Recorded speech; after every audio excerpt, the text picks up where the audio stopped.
y otros relatos. Escribo esto bajo una fuerte tensión mental, ya que cuando llegue la noche habré dejado de existir.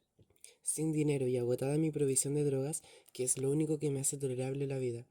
No puedo seguir soportando más esta tortura. Me arrojaré desde esta ventana hasta la buhardilla, a la sórdida calle de abajo. Pese a mi esclavitud a la morfina, no me considero ni un débil ni un degenerado. Cuando hayan leído estas páginas atropelladamente garabateadas, quizás se hagan idea, aunque no del todo, de por qué tengo que buscar el olvido o la muerte.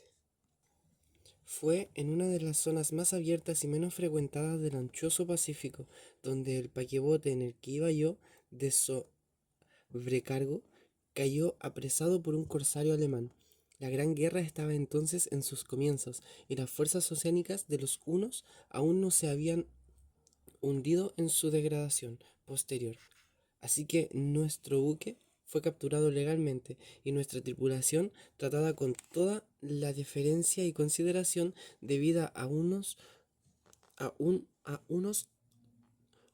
prisioneros navales. En efecto, tan liberales era la disciplina de nuestros opresores que 5 días más tarde conseguí escaparme en un pequeño bote con agua y provisiones para bastante tiempo. Cuando al fin me encontré libre y a la deriva, tenía muy poca idea de cuál era mi situación navegante. Poco experto, solo había calculado de manera muy vaga por el sol y las estrellas que estaba algo al sur del Ecuador. No sabía en absoluto en qué longitud y no se divisaba isla ni costas alguna.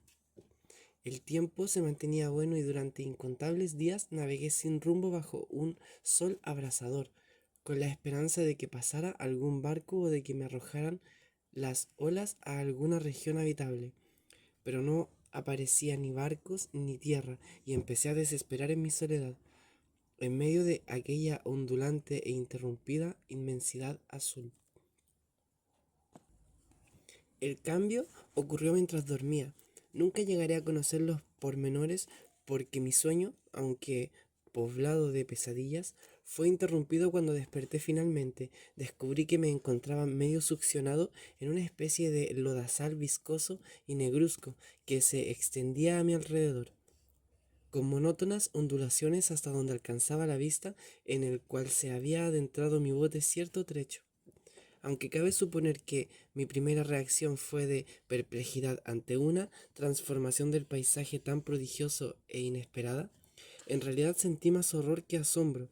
Había en la atmósfera y en la superficie putrefacta una calidad siniestra que me heló el corazón.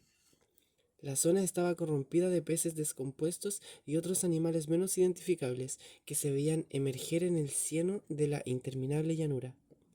Quizá no deba esperar transmitir con meras palabras la indecible repugnancia que puede reinar en el absoluto silencio y la estéril inmensidad. Nada alcanzaba a oírse, nada había a la vista, salvo una vasta extensión de légamo negruzco. Si bien la absoluta quietud y la uniformidad del paisaje me producían un terror nauseabundo, el sol ardía en un cielo que me parecía casi negro por la cruel ausencia de nubes. Era como si reflejase la ciénaga tenebrosa que tenía bajo mis pies. Al meterme en el bote encallado, me di cuenta de que solo una posibilidad podía explicar mi situación. Debido a una conmoción volcánica del fondo oceánico, había emergido a la superficie, sacando a la luz regiones que durante millones de años habían estado ocultas bajo insondables profundidades de agua. Tan grande era la extensión de esta nueva tierra emergida bajo de mí, que no lograba percibir el más leve rumor de oleaje, por mucho que agudizaba el oído. Tampoco había aves marinas que se alimentaran de aquellos peces muertos. Durante varias horas estuve pensando y meditando, sentado en el bote, que se apoyaba sobre un costado y proporcionaba un poco de sombra al desplazarse el sol en el cielo. A medida que el día avanzaba, el sol iba perdiendo pegajosidad, por lo que en poco tiempo estaría bastante seco para poderlo recorrer fácilmente. Dormí poco esa noche, y al día siguiente me preparé una provisión de agua y comida, a fin de emprender la marcha, de buscar el desaparecido mar y un posible rescate. A la mañana del tercer día, Comprobé que el suelo estaba bastante seco como para andar por él con comodidad.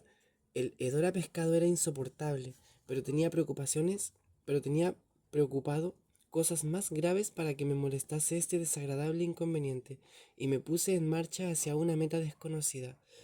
Durante todo el día caminé constantemente en dirección oeste, guiado por una lejana colina que descollaba por encima de las demás elevaciones del ondulado desierto.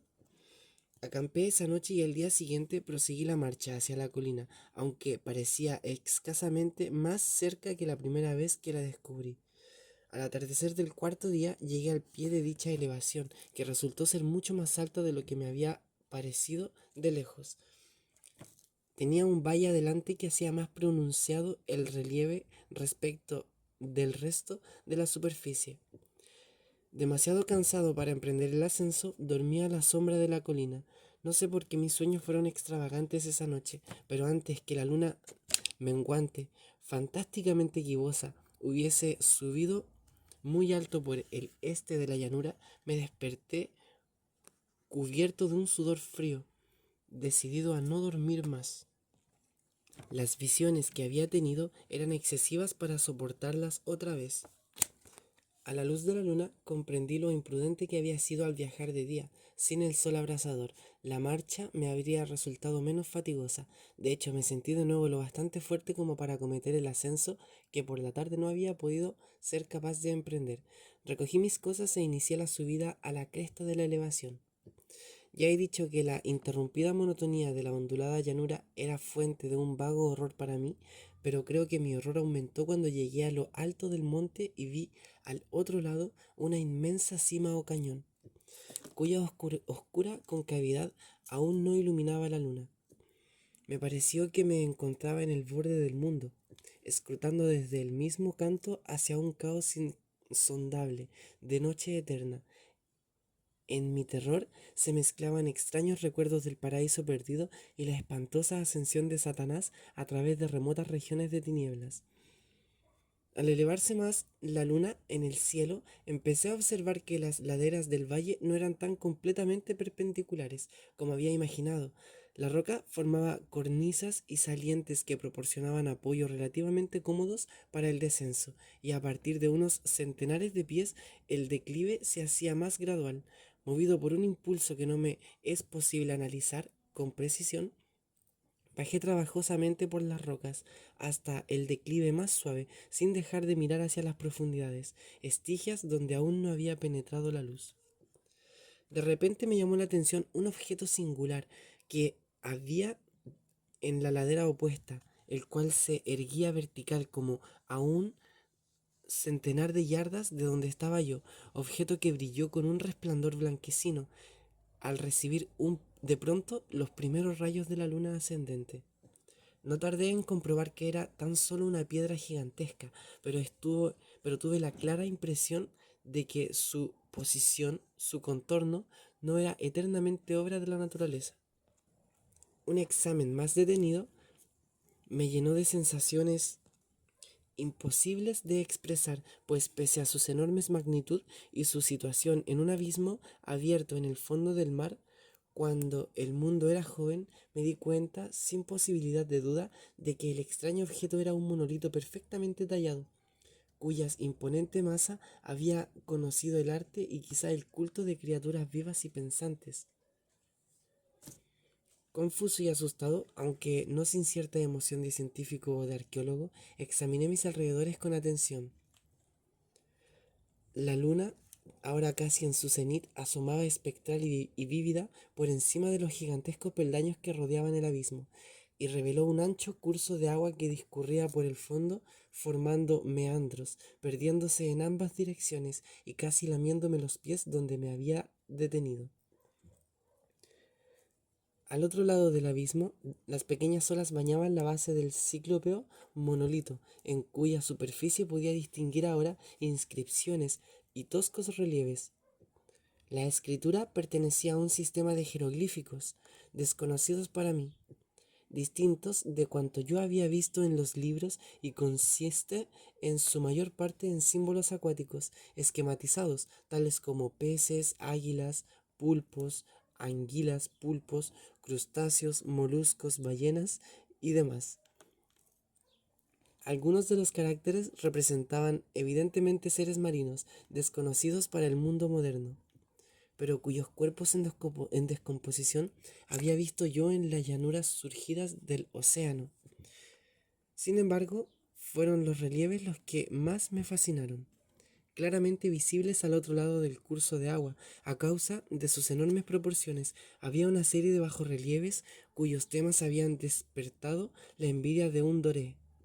Creo que estos seres pretendían representar hombres, al menos cierta clase de hombres, aunque aparecían retosando como peces en las aguas de alguna gruta marina o rindiendo homenaje a algún monumento monolítico bajo el agua también. No me atrevo a describir con detalle sus rostros y sus cuerpos, ya que el mero recuerdo me produce vahidos, más grotescos de lo que podría concebir la imaginación de un Poe o de un Bulwer. Eran detestablemente humanos en general, a pesar de sus manos y pies palmeados, sus labios espantosamente anchos y flácidos,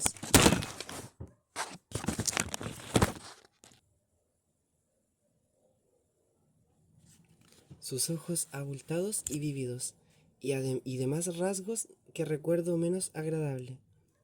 Curiosamente parecían cincelados sin la debida proporción con los escenarios que servían de fondo, ya que uno de los seres estaba en actitud de matar a una ballena de tamaño ligeramente mayor que él. Observé, como digo, sus formas grotescas y sus extrañas dimensiones, pero un momento después decidí que se trataba de dioses imaginarios de alguna tribu pescadora o marinera, de una tribu cuyos últimos descendientes debieron de perecer antes que naciera el primer antepasado del hombre de Piltdown o de Neandertal. Aterrado ante esta visión inesperada y fugaz de un pasado que rebasaba la concepción del más atrevido antropólogo, me quedé pensativo mientras la luna bañaba con misterioso resplandor el silencioso canal que tenía. Entonces, de repente, lo vi. Tras una leve agitación que delataba su ascensión a la superficie, la entidad surgió a la vista sobre las aguas oscuras, inmenso, repugnante. Aquella especie de polifemo saltó hacia el monolito como un monstruo formidable y pesadillesco, y lo rodeó con sus brazos enormes y escamosos, al tiempo que inclinaba la cabeza y profería ciertos gritos acompasados. Creo que enloquecí entonces. No recuerdo muy bien los detalles de mi frenética subida por la ladera y el acantilado, ni de mi delirante regreso al bote varado. Creo que canté mucho y que reí incesantemente cuando no podía cantar. Tengo el vago recuerdo de una tormenta poco después de llegar al bote. En todo caso, sé que oí el estampido de los truenos y además ruidos que la naturaleza profiere en sus momentos de mayor irritación. Cuando salí de las sombras estaba en un hospital de San Francisco. Me había llevado allí el capitán del barco norteamericano que había recogido mi bote en medio del océano. Hablé de muchas cosas en mis delirios, pero averigüé que nadie había hecho caso a las palabras. Los que me habían rescatado no sabían nada sobre la aparición de una zona de fondo oceánico en medio del Pacífico, y no juzgué necesario insistir en algo que sabía que no iban a creer. Un día fui a ver a un famoso etnólogo y lo divertí haciéndole extrañas preguntas sobre la antigua leyenda filistea en torno a Dagón, el dios pez. Pero luego me di cuenta de que era un hombre irremediablemente convencional y dejé de preguntar. Es de noche, especialmente cuando la luna se vuelve gibosa y menguante, cuando veo a ese ser. He intentado olvidarlo con la morfina, pero la droga solo me ha proporcionado una sensación transitoria y me ha atrapado en sus garras, convirtiéndome irremediablemente en su esclavo. Así que voy a poner fin a todo esto ahora que he contado lo ocurrido para información o diversión desdeñosa de mis semejantes. Muchas veces me pregunto si no será una fantasmagoría, un producto de la fiebre que sufrí en el bote a causa de la insolación, cuando escapé del barco de guerra alemán. Me lo pregunto muchas veces, pero siempre se me aparece en respuesta una visión monstruosamente vívida. No puedo pensar en las profundidades del mar sin estremecerme ante las espantosas entidades que quizá en este instante se arrastran y se agitan en su lecho fangoso, adorando a sus antiguos ídolos de piedra y esculpiendo sus propias imágenes detestables en obeliscos submarinos de mojado granito. Pienso en el humeante. Pienso en el día que emerjan de las olas y se lleven entre sus garras de vapor humeantes a las endebles restos de una humanidad exhausta por la guerra. En el día en que se hunda la tierra y emerja el fondo del océano en medio del universal pandemonio. Se acerca el fin. Oigo ruidos en la puerta, como si forcejearan de ella. Un cuerpo inmenso y resbaladizo. No me encontrará. Dios mío, esa mano. La ventana, la ventana.